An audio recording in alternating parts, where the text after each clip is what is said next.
નમસ્કાર, ફરી એકવાર વેધર એનાલિસિસ સાથે હું છું સેજલ. ફરી એકવાર એટલા માટે કેમ કે હવામાન વિભાગે રાજ્યના અમુક વિસ્તારોની અંદર ફરી એકવાર ઓરેન્જ એલર્ટ આપ્યું છે. આજના દિવસે ભારે વરસાદની શક્યતાઓ વ્યક્ત કરવામાં આવી રહી છે. 50 થી 60 કિલોમીટર પ્રતિ કલાકની ઝડપે પવન ફૂંકાવાનું છે. ઝટકાના પવનો જેને આપણે કહીએ છીએ, જેને મિની વાવાઝોડું કહેવાય છે, એ પવનો 70 કિલોમીટર પ્રતિ કલાકની ઝડપે ફૂંકાઈ શકે એવી શક્યતા છે. આજે પ્રધાનમંત્રી નરેન્દ્ર મોદીનો અમદાવાદમાં રોડ શો પણ છે અને અમદાવાદ આજે સાંજે વરસાદની શક્યતાઓ પણ વ્યક્ત કરવામાં આવી રહી છે. દેશમાં પણ વાતાવરણ કંઈક આ જ પ્રકારનું છે. મુંબઈ, મહારાષ્ટ્ર, પુણે, કર્ણાટક, તમિલનાડુ આ બધા જ વિસ્તારોની અંદર ભયાનક વરસાદ પડી રહ્યો છે અને 7 થી 8 કિલોમીટર લાંબો ટ્રાફિક જામ મુંબઈની અંદર સર્જાયો છે અને 70 થી 80 કિલોમીટરની ઝડપે પવન ફૂંકાયો છે. પુણેમાં વાદળ ફાટવાની ઘટના બની છે. આ સિવાય કેરળની અંદર પણ ભયંકર વરસાદ પડી રહ્યો છે. ચોમાસું કેરળમાં ઓલમોસ્ટ બેસી ગયું છે અને આજના દિવસે જે માહિતી મળી છે એ પ્રમાણે ચોમાસું ઓલમોસ્ટ તમિલનાડુ, કેરળ, કર્ણાટક અને મુંબઈ, મહારાષ્ટ્રના અડધા ભાગ સુધી પહોંચી ગયું છે. આપણે ત્યાં ગુજરાતમાં ચોમાસું છે એ જે સિસ્ટમ આવેલી છે એના કારણે બ્રેક લેશે એ પ્રકારની શક્યતાઓ છે. અત્યારે સંભાવનાઓ છે. હવામાનમાં જેમ જેમ પરિવર્તન આવતા જશે એમાં પણ પરિવર્તન આવશે અને તમારા સુધી પહોંચાડતા રહીશું.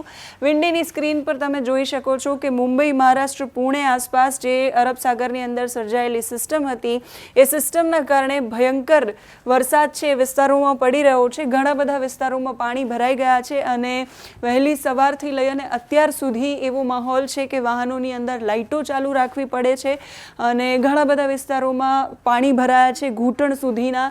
એટલે એ બધા વિસ્તારોમાં વાહન ચાલકોને, લોકોને પણ અસર થઈ રહી છે. ટ્રેન સેવાઓને પણ ઘણી બધી અસર થઈ છે મુંબઈની અંદર અને જે બસો ચાલી રહી છે એને પણ અસર પહોંચી છે. કેરળ, કર્ણાટકમાં પણ એ રીતે વરસાદ પડી રહ્યો છે. ખાસ પુણે આસપાસ, મુંબઈ, પુણે આસપાસનો જે વિસ્તાર છે, પાલઘર અને અહેમદનગર, સતારા, રત્નાગીરી, સાંગલી એ બધા વિસ્તારોમાં ભયાનક વરસાદ છે એ વરસી રહ્યો છે અને જેના કારણે જનજીવન છે એ પ્રભાવિત થયું છે. ઘણા બધા વિસ્તારોમાં 7 થી 8 કિલોમીટર સુધીનો લાંબો ટ્રાફિક જામ સર્જાયો છે. પવન પણ ભારે ફૂંકાઈ રહ્યો છે. આંધી વંટોળ જેને કહીએ, જેને મિની વાવાઝોડું કહેવાય એ પ્રકારનું, કેમ કે આ સિસ્ટમ ડિપ્રેશન બની અને ડિપ્રેશન પછી એ આ વિસ્તારોની અંદર છે અને હજુ એ આગામી દિવસોમાં એટલે કે 29-30 તારીખ સુધી આ જ પ્રકારની પરિસ્થિતિ રહેશે એવી શક્યતાઓ છે. આજે સિસ્ટમ સર્જાઈ છે.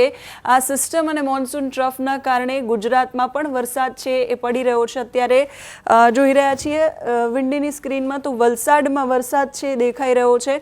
એની સાથે ગીર સોમનાથ, ભાવનગર, અમરેલી આસપાસના જે વિસ્તારો છે એ દરિયા કિનારાના વિસ્તારોમાં વરસાદ પડે સૌરાષ્ટ્રમાં એવી શક્યતાઓ છે. આ સિવાય ભરૂચમાં, વડોદરામાં એ બધા વિસ્તારોમાં પણ વરસાદ છે વિન્ડીની સ્ક્રીનમાં દેખાડી રહ્યા છે. એટલે આપણે ત્યાં પણ 50 થી 60 કિલોમીટરની ઝડપે પવન ફૂંકાશે. ઝટકાના પવનો 70 કિલોમીટરની ઝડપે ફૂંકાશે અને ભારે પવન સાથે વરસાદ આજના દિવસે વરસશે એવી આગાહી હવામાન વિભાગે પણ કરી છે અને રાજ્યના અમુક જિલ્લાઓમાં હવામાન વિભાગે ઓરેન્જ એલર્ટ પણ આપ્યું છે.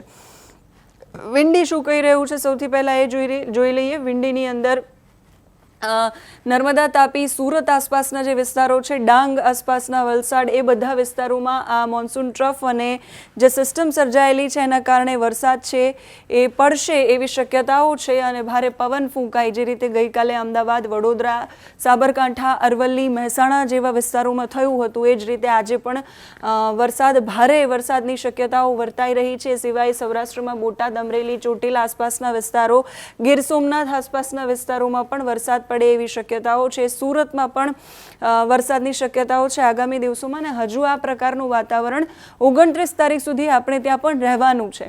મુંબઈ, મહારાષ્ટ્રમાં પણ સમય કરતાં વહેલું ચોમાસું છે પહોંચી ચૂક્યું છે. ગુજરાતમાં આજના દિવસ માટે કયા જિલ્લાઓમાં હવામાન વિભાગે ઓરેન્જ એલર્ટ આપ્યું છે ખાસ એ જાણી લઈએ. 26 તારીખ માટે આ એલર્ટ આપવામાં આવ્યું છે. હવામાન વિભાગની ઓફિશિયલ પ્રેસ નોટ અને પ્રેસ નોટમાં હવામાન વિભાગ સતત આપણા સુધી ચોમાસા અને સિસ્ટમને લઈને અપડેટ પહોંચાડી રહ્યું છે. એટલે કયા જિલ્લાઓમાં ઓરેન્જ એલર્ટ છે ખાસ એ જિલ્લાઓને સાવચેત રહેવાનું અને સતર્ક રહેવાનું પણ હવામાન વિભાગનું સૂચન છે. 26 તારીખ આજના દિવસનું અનુમાન અને સાબરકાંઠાથી લઈ છેક વલસાડ સુધી મોટાભાગના જિલ્લાઓમાં હવામાન વિભાગે એલર્ટ આપ્યું છે, ઓરેન્જ એલર્ટ આપ્યું છે અને 50 થી 60 કિલોમીટર જેમ મેં કહ્યું એ પ્રમાણે હવામાન વિભાગે આગાહી કરી છે કે એ જિલ્લાઓમાં એટલી ઝડપે પવન ફૂંકાશે અને ગાજવીજ સાથે વરસાદ પડે એવી શક્યતાઓ છે.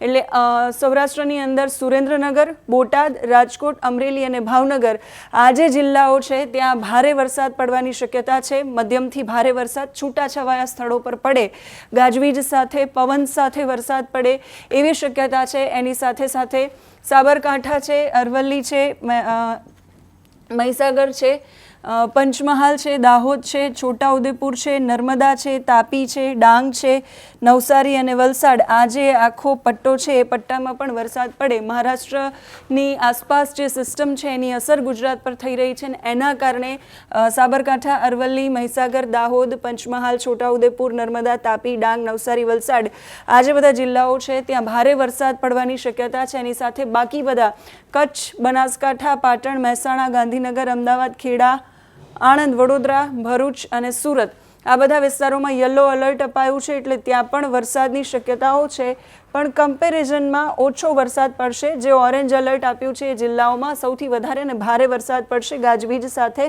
બાકી બધા જે જિલ્લાઓ છે સૌરાષ્ટ્રમાં પણ મોરબી, જામનગર, દેવભૂમિ, દ્વારકા, પોરબંદર, જૂનાગઢ, ગીર સોમનાથ જેવા જિલ્લાઓમાં હળવોથી મધ્યમ વરસાદ પડે અને 50 થી 60 કિલોમીટરની ઝડપે પવન ફૂંકાય એવી શક્યતાઓ છે.